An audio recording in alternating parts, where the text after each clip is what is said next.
किरण की शादी हाल ही में अर्पित से हुई थी। शादी के बाद किरण अपने ससुराल की जिम्मेदारियों को बखूबी संभालने लगती है।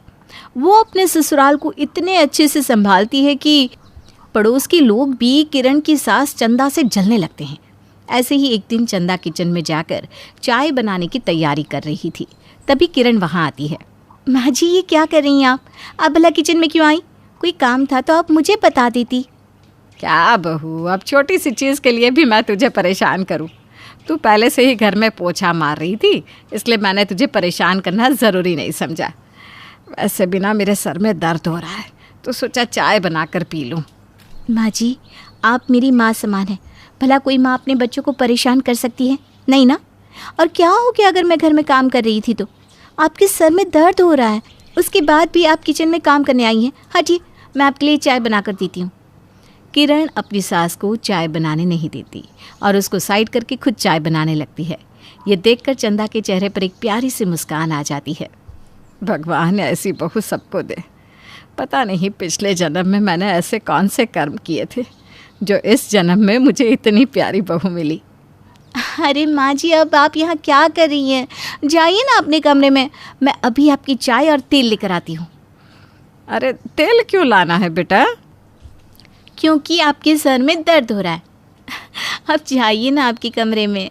किरण अपनी सास को उसके कमरे में भेज देती है और कुछ देर बाद वो खुद अपने हाथ में तेल और दूसरे हाथ में चाय लेकर अपनी सास के कमरे में जाती है। चंदा चाय पीती है तो वहीं किरण उसके सर को मसाज कर देती है। इसी तरह से कुछ दिन बीत जाते हैं और ऐसे ही एक दिन किरण, प्रिया और चंदा तीनों ही टीवी पर सीरियल देख रहे थे। तभी चंदा को ज़ोरदार खांसी हो जाती है।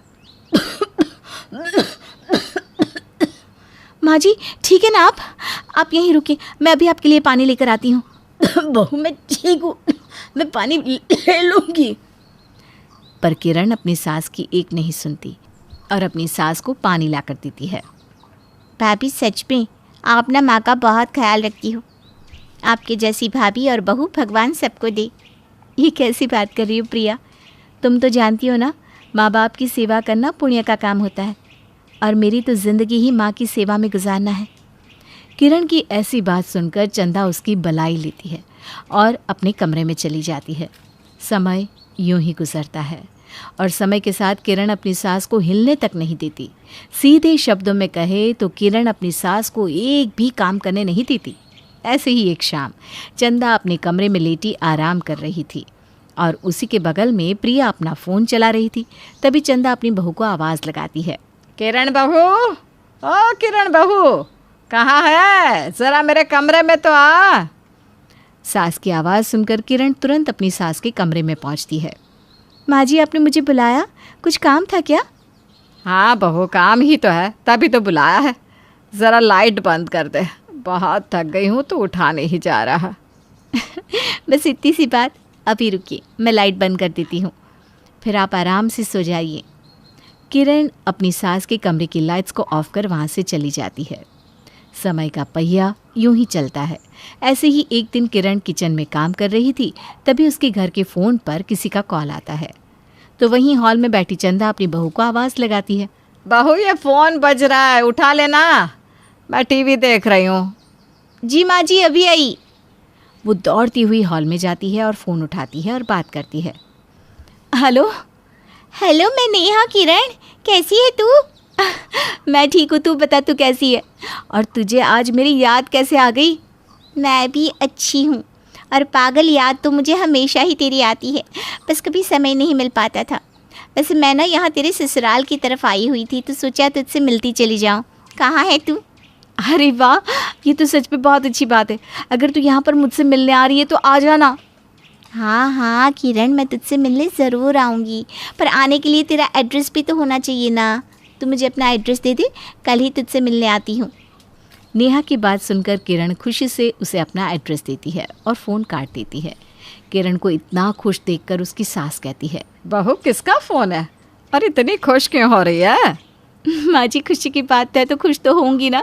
आपको पता है, मेरी बचपन की दोस्त नेहा यहाँ आई हुई है और वो मुझसे कल मिलने के लिए आ रही है। अरे वाह, ये तो बहुत अच्छी बात है। हाँ माँ जी, मैं बहुत खुश हूँ। आप यहाँ रुकिए, मैं अभी आपके लिए चाय बना कर लाती हूँ। किरण अपनी सास के लिए चाय बनाने के लिए चली जाती है। अगले दिन नेहा अपनी सहेली किरण के घर आती है। यार किरण, तेरा घर तो काफ़ी बड़ा और शानदार है, पर इस बड़े से घर में तू अकेली रहती है क्या? किरण कुछ बोलती उससे पहले उसकी सास की आवाज़ नेहा के कानों में पड़ती है। बहू, बहू कहाँ है? ज़रा मेरे कमरे में तो आ गई आवाज़? हाँ आ गई, पर मुझे एक चीज़ समझ में नहीं आ रही। अगर तेरी सास है तो वो तुझे इस तरह आवाज़ क्यों लगा रही है? क्योंकि उनके सारे काम मैं ही करती हूँ ना, इसलिए। अच्छा तू यहीं रुक, मैं अभी आती हूँ। किरण वहाँ से चली जाती है तो वहीं नेहा बैठकर किरण का वेट करने लगती है। किरण थोड़ी देर में अपनी सहेली के पास आती है। आई एम सॉरी यार, मेरी सास को ना कुछ काम था, इसलिए उन्होंने मुझे अपने पास बुला लिया। तू बता कैसी है तू, और जीजू कैसे हैं? मैं ठीक हूँ, और तेरे जीजू भी बहुत अच्छे हैं। वो यहाँ क्यों नहीं आए, और तेरा यहाँ आना कैसे हुआ? तेरे जीजू ना काम में बिज़ी है, और उनको यहाँ किसी से मीटिंग करनी थी, इसलिए मुझे भी अपने साथ लेकर आ गए। अब जब मैं यहाँ आई तो सोचा क्यों ना तुझसे मिलकर चली जाऊँ। अरे ये तो बहुत अच्छी बात है। चलिए बता तू क्या खाएगी? आज तो तेरी ही मनपसंद की चीज़ें बनाऊंगी मैं। वही जो हम पहले कॉलेज के टाइम में खाया करते थे, मोमोज और पनीर टिक्का। तुझे याद है? अरे यार कैसी बात कर रही है, मुझे कैसे याद नहीं होगा? तू मेरी बेस्ट फ्रेंड है, और अपनी बेस्ट फ्रेंड की ये सारी चीज़ें तो अपने आप ही याद होती है। अच्छा तू यहीं रुक, मैं अब भी आती हूँ। किरण और नेहा आपस में बात कर रही थी, तभी एक बार फिर किरण को उसकी सास बुला लेती है।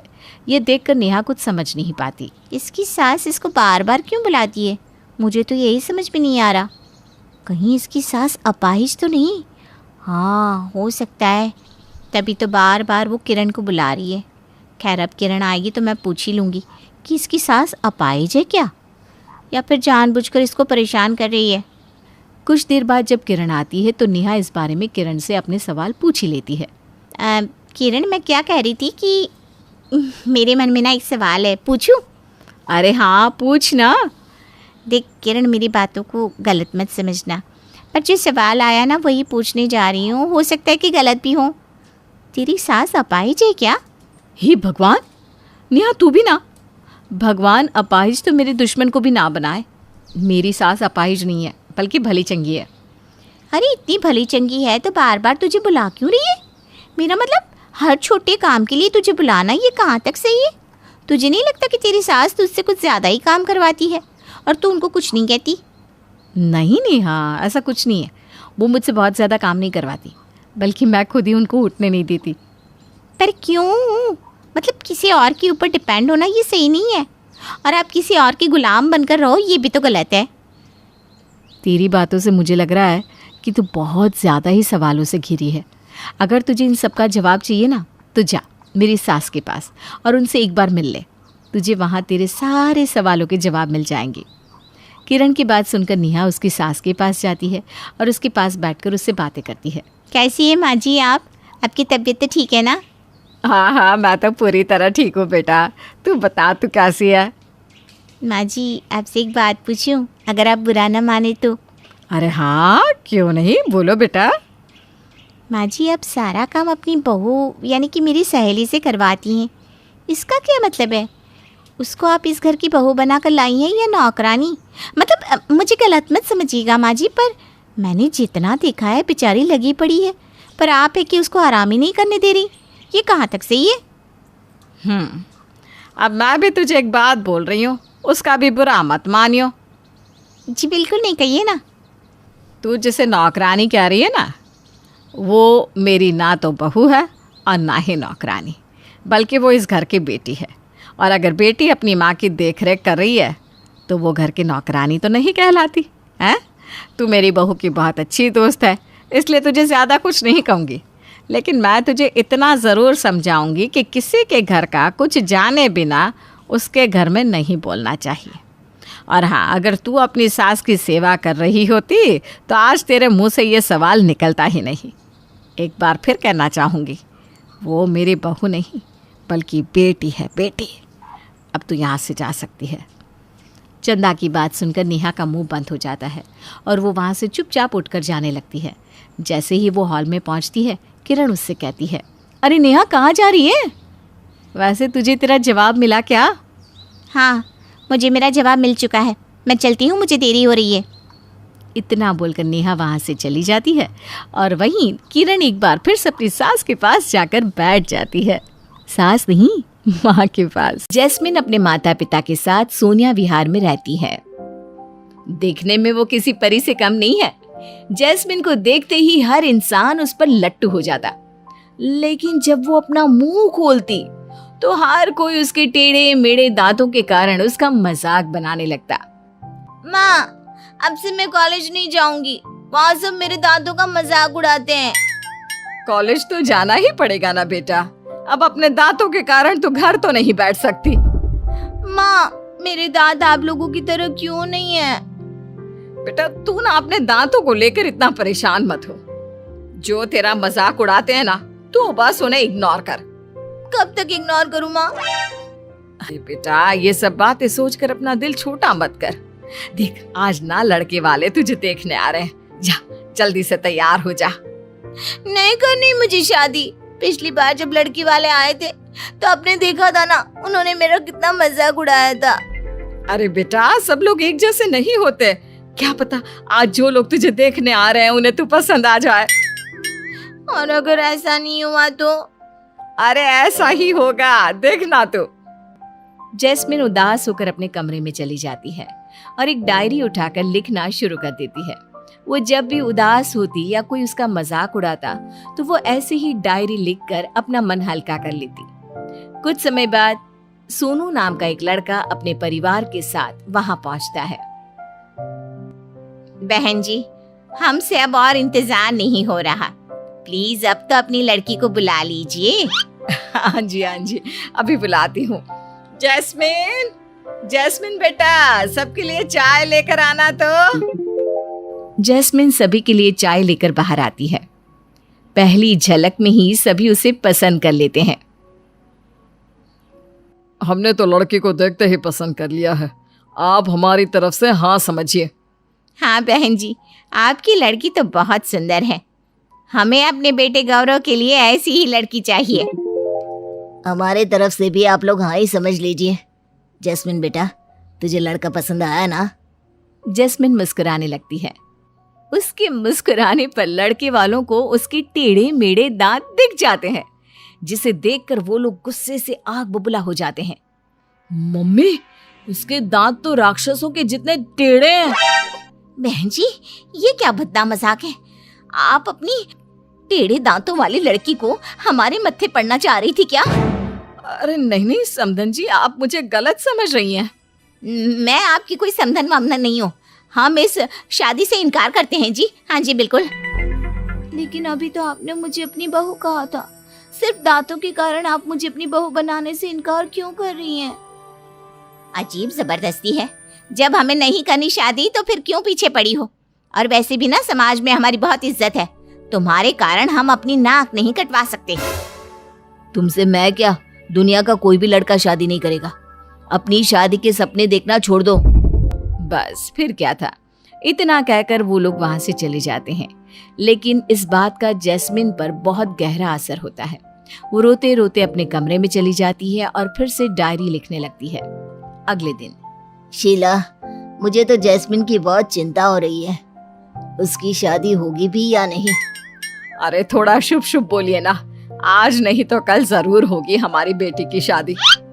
मम्मी, अब मैंने फैसला कर लिया है, मैं कभी शादी नहीं करूंगी।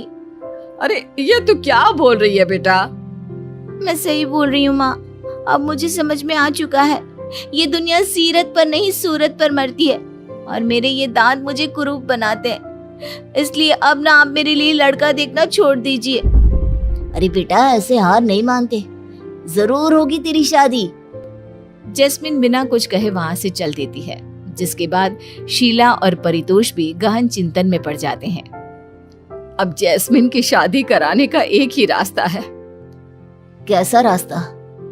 हमें उसकी धोखे से शादी करानी होगी। शादी तक जैस्मिन के टेढ़े दांतों की सच्चाई उनसे छुपाकर। और फिर शादी के बाद क्या? अगर उसके बाद उन्होंने हमारी बेटी को घर से निकाल दिया तो? ओफो, आप ना बहुत ज्यादा सोचते हो। बाद की बात में देख लेंगे। अभी आप जैस्मिन को धोखे वाली इस शादी के लिए मनाने के बारे में सोचिए। शीला और परितोष हाथ पैर जोड़कर जैस्मिन को शादी के लिए मना लेते हैं और शादी से पहले मुंह खोलने के लिए मना कर देते हैं। परिवार वालों को गिड़गिड़ाता देख जैस्मिन भी इसके लिए हाँ कर देती है और इसी तरह कुछ ही दिनों के अंदर जैस्मिन की शादी यश नाम की एक लड़की के साथ हो जाती है। शादी के अगले दिन, बहू, आज तेरी इस घर में पहली रसोई है, इसलिए पहले जाकर कुछ मीठा बना ले। जैस्मिन बिना कुछ बोले सीधा रसोई में जाकर खाना बनाने लग जाती है। थोड़ी देर बाद सभी के लिए हलवा बनाकर ले आती है। सभी हलवे की बहुत तारीफ करते हैं, लेकिन उसके बाद भी जैस्मिन कुछ नहीं बोलती। बहू, हलवा तो बहुत अच्छा बना है। हाँ जैस्मिन, सच में तुम्हारे हाथों में तो माँ अन्नपूर्णा का आशीर्वाद है। इतना स्वादिष्ट खाना मैंने आज तक नहीं खाया। तुम कुछ बोल क्यों नहीं रही जैस्मिन? सब तुम्हारी इतनी तारीफ कर रहे हैं। जैस्मिन हल्की मुस्कान के साथ सर झुका देती है।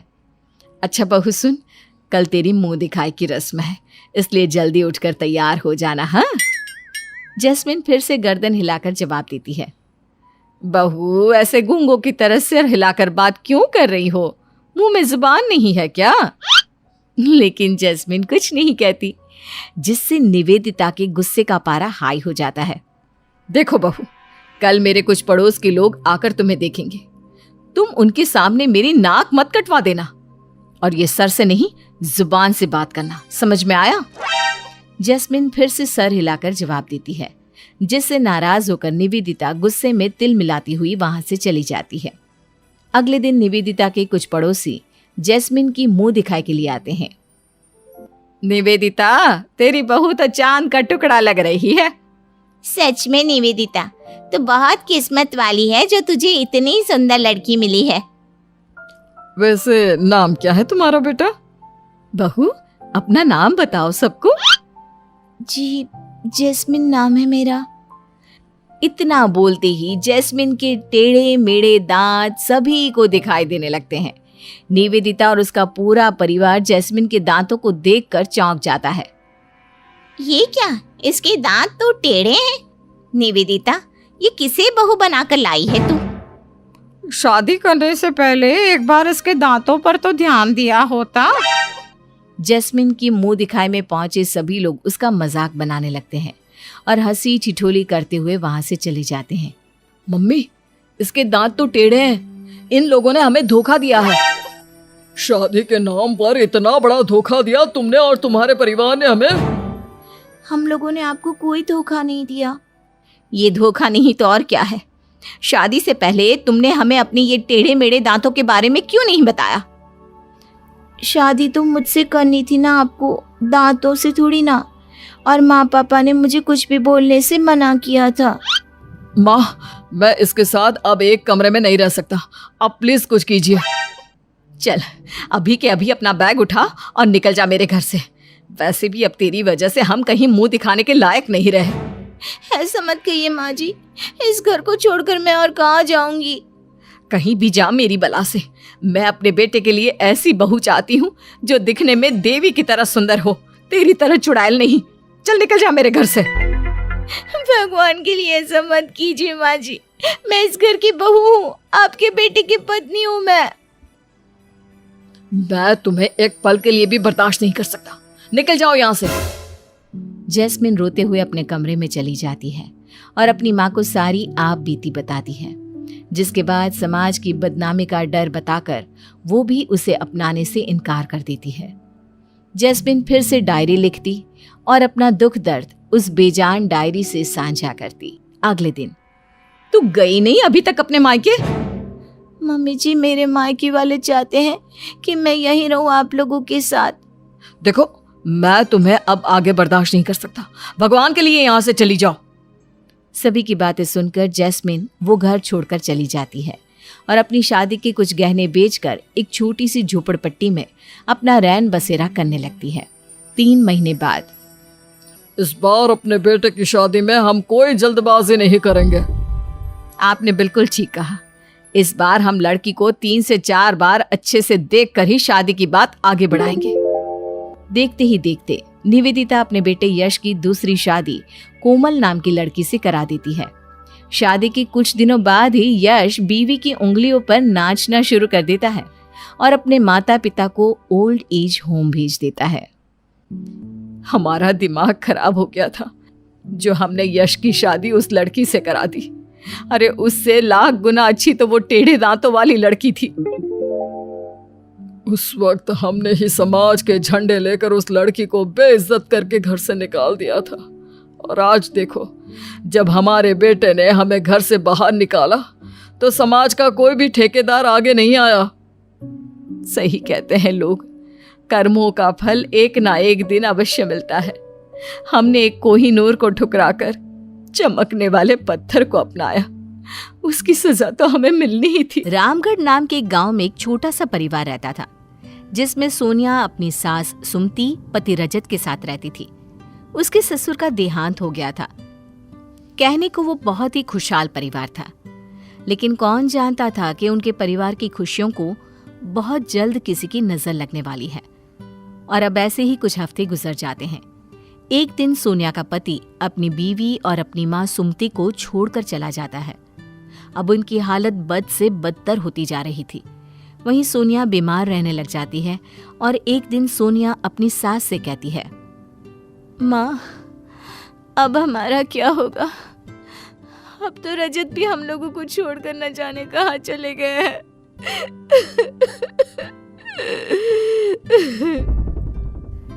पता नहीं बेटा सोनिया, भगवान हमारे साथ क्या कर रहे हैं।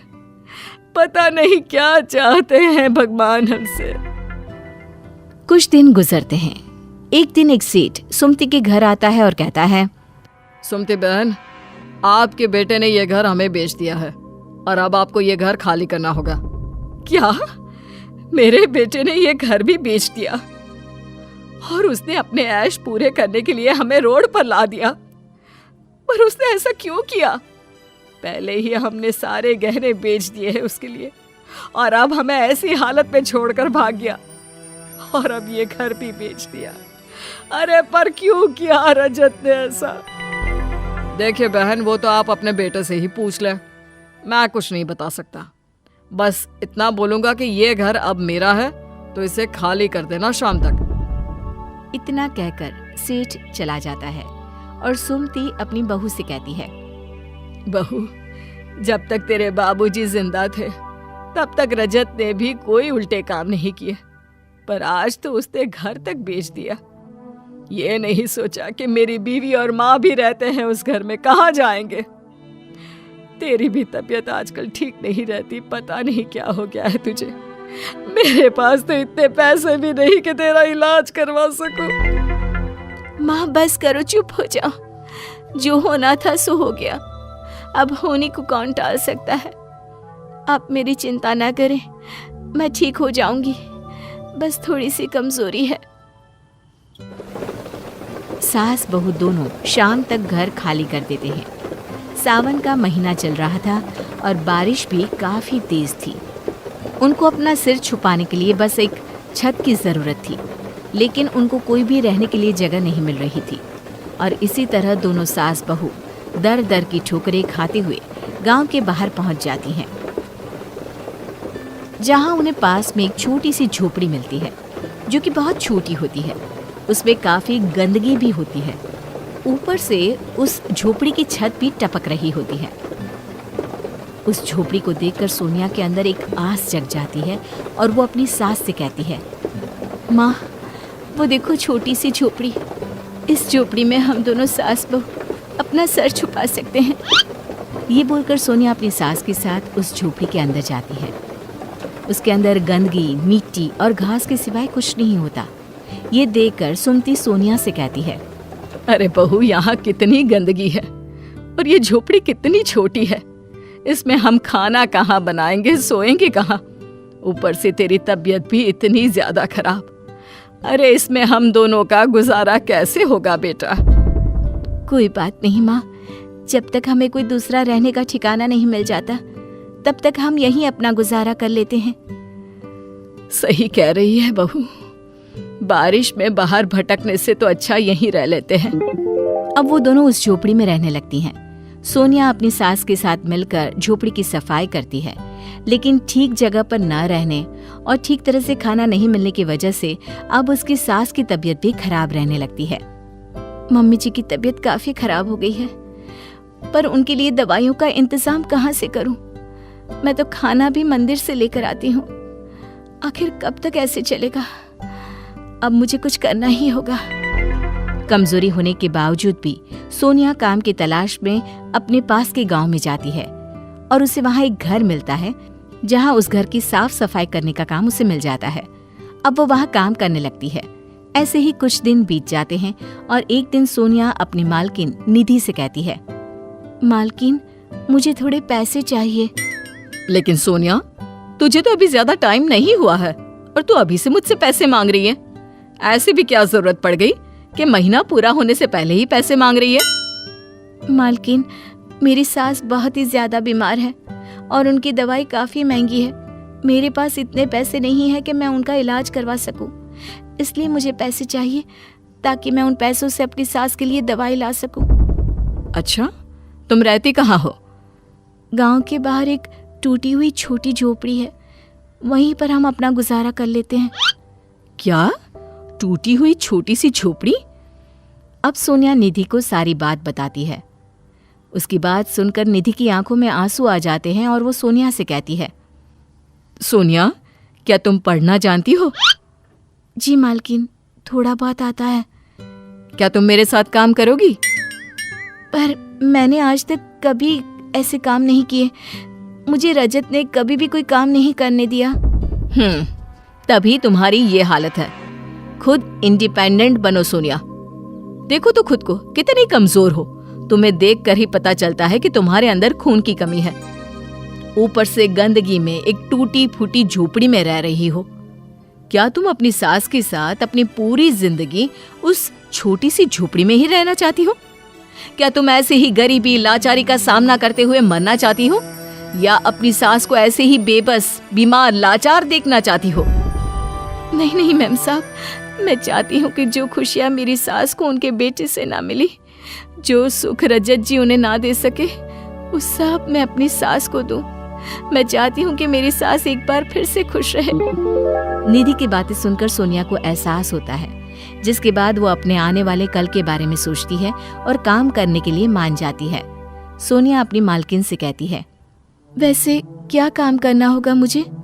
फिलहाल कुछ नहीं, अभी तुम अपनी सास को यहाँ लेकर आओ, उनका इलाज करवाते हैं। सोनिया अपनी सास को लेकर निधि के घर आ जाती है।